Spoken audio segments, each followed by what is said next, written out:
बिस्मिल्लाहिर्रहमानिर्रहीम। आज हम पढ़ने लगे हैं AC through RC series circuit कि जब अल्टरनेटिंग करंट रजिस्टर और कैपेसिटर जो कि एक सीरीज में लगे हुए हैं उनमें से गुजरेगा तो उसका बिहेवियर कैसा होगा। तो चले आएंगे, सबसे पहले देखते हैं कि आरसी सर्किट क्या है। एक ऐसा सर्किट जिसमें एक रजिस्टर और एक कैपेसिटर दोनों सीरीज में लगे हुए होंगे, इनको बोलते हैं आरसी सीरीज सर्किट। और हम जानते हैं जब भी चीज़ें सीरीज में लगी हुई हों तो सर्किट के अंदर करंट एक ही जितना फ्लो करता है और उस करंट को हमने नाम दिया है आई रूट मीन स्केयर से, कि ये रूट मीन स्केयर वैल्यू है करंट की जो कि इस सर्किट के अंदर फ्लो हो रहा है। तो हमने बेटा पहले भी देखा था, हमने इन अलग अलग कंपोनेंट को सर्किट में जोड़ के देखा था, तो हमने उनका बिहेवियर देखा था कि वोल्टेज और करंट आपस में कैसे होते हैं, उनमें फेज डिफरेंस होता है या नहीं होता। तो अगर हम अकेले रजिस्टर की बात करें, जब हम इसको एक अल्टरनेटिंग करंट के साथ जोड़ते थे तो उसमें वोल्टेज और करंट आपस में इन फेज होते थे, जैसा कि हम इस डायग्राम में देख सकते हैं कि वोल्टेज और करंट आपस में इन फेज थे। So in resistor voltage and current are in phase. अगर हम कैपेसिटर की बात करें तो कैपेसिटर में करंट लीड करता था, वोल्टेज लैग कर रहा था 90 डिग्री से। ठीक है, जो कि हम इस डायग्राम से भी देख सकते हैं कि ये है करंट और ये है वोल्टेज, करंट लीड कर रहा है 90 डिग्री से। तो ये था अगर हम इनको अकेले अकेले को साथ जोड़ें। लेकिन अब चूंकि हमने दोनों को एक ही साथ में सर्किट में अटैच कर दिया है तो अब इसकी वेक्टर रिप्रेजेंटेशन क्या बनेगी, तो वो देखने के लिए हमने सबसे पहले इसकी वेक्टर रिप्रेजेंटेशन बनाना शुरू की। हमने सबसे पहले एक बेस लाइन बना दी जिसको हमने करंट से रिप्रेजेंट कर दिया। क्यों? क्योंकि दोनों में करंट एक ही डायरेक्शन में फ्लो करेगा, इसलिए करंट की कोई डायरेक्शन चेंज नहीं होगी, करंट की वैल्यू भी सेम रहेगी। सो दोनों में क्योंकि सीरीज में लगी हुई हो तो करंट सेम होता है, तो करंट सेम है इसलिए हमने ये करंट की बेसलाइन बना दी। तो अब हम देखते हैं, पहले रजिस्टर की बात करते हैं। तो रजिस्टर में क्या होता है, वोल्टेज करंट के साथ इन फेज होता है, यानी कि जिधर को ये करंट है उधर को ही वोल्टेज बन रहा होगा। तो उसकी डायग्राम कुछ ये हो जाएगी। ये देखें, उसी यहाँ से लेके अब यहाँ तक वी आर है, यहाँ से लेके यहाँ तक, और ये था यहाँ से लेके यहाँ तक करंट की वैल्यू थी। तो अब दूसरे की बात करें कैपेसिटर की, तो कैपेसिटर में देखें करंट जो है वो लीड करता है, वोल्टेज लैग करता है। तो अगर ये करंट है तो वोल्टेज किधर बनेगा, यहाँ इधर बनेगा, नीचे की तरफ बन रहा होगा, लैग कर रहा होगा वोल्टेज इससे 90 डिग्री से। तो उसकी डायग्राम हमें कुछ इस तरीके से नजर आएगी कि ये है वोल्टेज थ्रू कैपेसिटर। अच्छा, अब चूंकि इसमें करंट और वोल्टेज के दरमियान 90 डिग्री है, अब देखें इस सर्किट में एक वोल्टेज इस तरफ को है, एक वोल्टेज इस तरफ को है। हमें एक ही वोल्टेज चाहिए होता है, कंबाइन वोल्टेज। उस वोल्टेज को बोल देते हैं वी आर एम एस, यानी कि root mean square value of voltage. और वो कैसे मिलेगी, हम इन दोनों को ऐड करेंगे।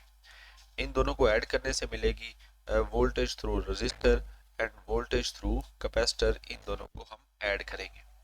ऐड कैसे करते हैं, ऐड करते हैं भाई हेड टू टेल रूल से। और हेड टू टेल रूल कैसे होता है कि कोई एक पहला वेक्टर कंसीडर करो, दूसरे की टेल पहले के हेड से मिला दो। अब हमारे पास दो वेक्टर है, एक ये वेक्टर है यहाँ से लेके यहाँ तक वी आर, और एक ये वेक्टर है यहाँ से लेके यहाँ तक वी सी। हमने इन दोनों को जमा करना है। तो मैं ये पहला वेक्टर सपोज कर रहा हूँ वी आर, और ये वी सी दूसरा ले रहा हूँ। तो इसकी टेल कहाँ होनी चाहिए, इसके हेड पे, और जिधर को ये वेक्टर है उधर को ड्रा हो जाना चाहिए। तो अगर मैं ये वेक्टर यहाँ से उठा के यहाँ पे रखूं तो क्या बनेगा, ये हमारे पास कुछ इस तरीके से डायग्राम नजर आएगी कि ये है वी सी। और अगर ये वी सी है तो हम इन दोनों को ऐड करना है। तो इनका रिजल्टेंट कैसे मिलता है, पहले की टेल से। ये पहला वेक्टर था, ये वी आर, इसकी टेल से दूसरे के हेड तक हम एक वेक्टर ड्रा करते हैं, ये इन दोनों का रिजल्टेंट वेक्टर होगा, जिसको हम वी रूट मीन स्क्वायर से रिप्रेजेंट कर देंगे। तो डायग्राम की मदद से हम देख सकते हैं कि that is given as V root mean square, कि ये है वो वोल्टेज जो हमें दोनों में मिल रहा है, कंबाइन वोल्टेज है। और ये देखें, अब ये करंट इस डायरेक्शन में है और वोल्टेज, नेट वोल्टेज जो है वो इस डायरेक्शन में है, तो इन दोनों के दरमियान ये फेज डिफरेंस बन रहा है जिसको हम थीटा कह सकते हैं। अब ये थीटा ना तो 90 है और ना ही ये 0 डिग्री है, बल्कि 90 और 0 के दरमियान में है। अब हम ये फेज डिफरेंस भी मालूम करेंगे और हम नेट वोल्टेज की वैल्यू भी मालूम करेंगे। हम जानते हैं कि जब इस तरीके से वोल्टेज लीड या लैग कर रहे हो तो हमें रिजल्टेंट की वैल्यू लेनी हो, तो रिजल्टेंट की वैल्यू किसके बराबर होती है? जैसे मैं कहूँ कि ये एक क्वाड्रिक एक्सिस है, उसमें ये एक वेक्टर है, इसकी अगर आपको मैग्नीट्यूड लेनी हो तो इसके दोनों कंपोनेंट का स्केल लेते हैं, एक कंपोनेंट इसका ये, एक कंपोनेंट इसका ये। तो ये वेक्टर अगर ए है तो इसकी मैग्नीट्यूड किसके बराबर होती है? उसके एक्स कंपोनेंट का स्केल, यानी कि ए एक्स इसका स्केल प्लस ए वाई इसका स्केल और होल का स्केल रूट, तो ये क्या बन जाती है? इसकी मैग्नीट्यूड। तो यहाँ पे भी मुझे अगर इस v की मैग्नीट्यूड चाहिए तो इसके अब दो कंपोनेंट हैं, एक इसका वी आर है और एक इसका ये यहाँ से लेकर यहाँ तक, जिसको हम वी सी से रिप्रेजेंट कर रहे हैं। तो इन दोनों का स्केल लेंगे, यहाँ आ जाएगा वी आर स्केयर, यहाँ आ जाएगा वी सी स्केयर और होल का स्केयर रूट आ जाएगा, तो वो हमारे पास ये V root mean square value बन जाएगी। तो जैसा कि हम मालूम कर सकते हैं कि इसकी अगर मैग्नीट्यूड हमें चाहिए हो तो वो किसके इक्वल आएगी? That is given as V root mean square is equal to V R square plus V C square, कि इसका ये कंपोनेंट का स्केयर और दूसरा कंपोनेंट कौन सा था इसका? ये वाला वी सी। इन दोनों कंपोनेंट्स का स्केयर लेके जमा किया और होल का स्केयर रूट, तो ये आ गई इस वी रूट मीन स्केयर की वैल्यू। तो अगर हम इसकी वैल्यू पुट करें, as we know v is equal to I R, v is equal to v होता है, v बराबर होता है आई आर के। सो यहाँ पे अगर हम वैल्यू लिखें तो i तो सब में एक जैसा है जो कि i रूट मीन स्क्वायर है, इसलिए हमने i लिख दिया। ये रजिस्टर था, रजिस्टर की रेजिस्टेंस को r से शो करते हैं तो इसलिए हमने r लिख दिया, प्लस ये भी इसके अंदर भी v equal to I R वाला ही फार्मूला लगेगा, लेकिन कैपेसिटर की रेजिस्टेंस को कैपेसिटिव रिएक्टेंस बोलते हैं जिसको एक्स सी से डिनोट करते हैं, इसलिए हमने एक्स सी लिख दिया। तो अगर हम स्केयर दोनों के अलग अलग कर दें, ये बन गया आई स्केयर आर स्केयर और ये बन गया I square X C square. तो दोनों में क्या किया, ये कॉमन ले लिया, आई रूट मीन स्केयर का square, I root mean square का स्केयर कॉमन आ गया, तो ये कॉमन लिया तो क्या बच गया? R square plus X C का स्केयर जी। तो इसमें इसका अंडर रूट अलग कर दिया, अंडर रूट की प्रॉपर्टी है कि दोनों का अंडर रूट अलग कर सकते हैं, तो इसका अंडर रूट अलग कर दिया और इसका अंडर रूट अलग कर दिया, इसका स्केयर रूट से कैंसिल। सो क्या बच गया? I root mean square into R square plus X C का स्केयर। अब यहाँ हमने एक्स सी की वैल्यू पुट की, तो एक्स सी किसके बराबर होता है? 1/ओमेगा सी के। So v root mean square is equal to I root mean square under root R square plus 1/ओमेगा सी होल का स्केयर। ये आ गया नेट वोल्टेज जो कि इस आर सी सीरीज सर्किट के अंदर फ्लो कर रहा है। तो अब अगर हम चेक करें कि इस सर्किट की रेजिस्टेंस क्या होगी, तो हम जानते हैं कि कंबाइन रेजिस्टेंस को हम इम्पीडेंस बोलते हैं। है ये रेजिस्टेंस ही, लेकिन अगर एक से ज़्यादा चीज़ें जुड़ी हुई हो, यानी कि अगर सिंपल रेजिस्टर लगता था तो हम रेजिस्टेंस कह देते थे, कैपेसिटर लगता था तो हम उसको कैपेसिटिव रिएक्टेंस बोलते थे, और अगर इंडक्टर लगा हुआ हो तो हम उसे इंडक्टिव रिएक्टेंस कहते हैं।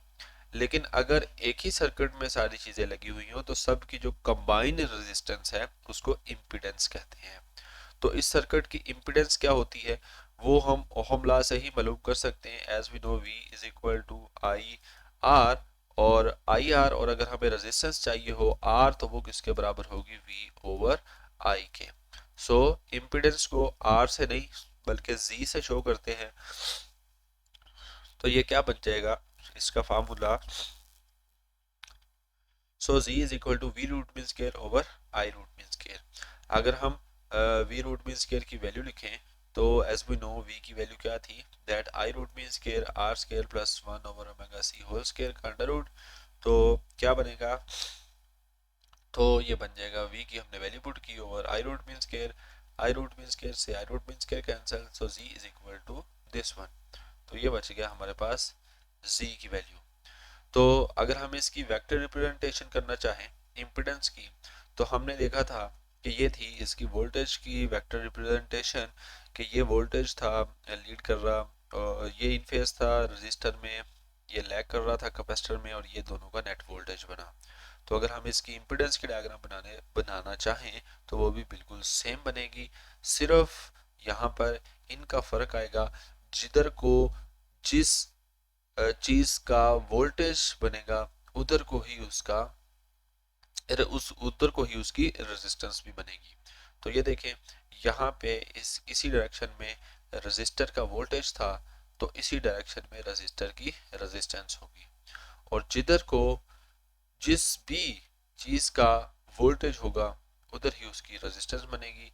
इधर था कैपेसिटर का वोल्टेज, तो इधर कैपेसिटर की रिएक्टेंस, सो एक्स सी।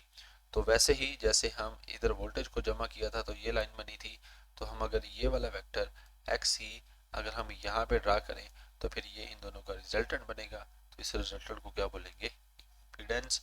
और इम्पीडेंस को किससे डिनोट करते हैं, जी से। तो ये बन गई इसकी वेक्टर फॉर्म।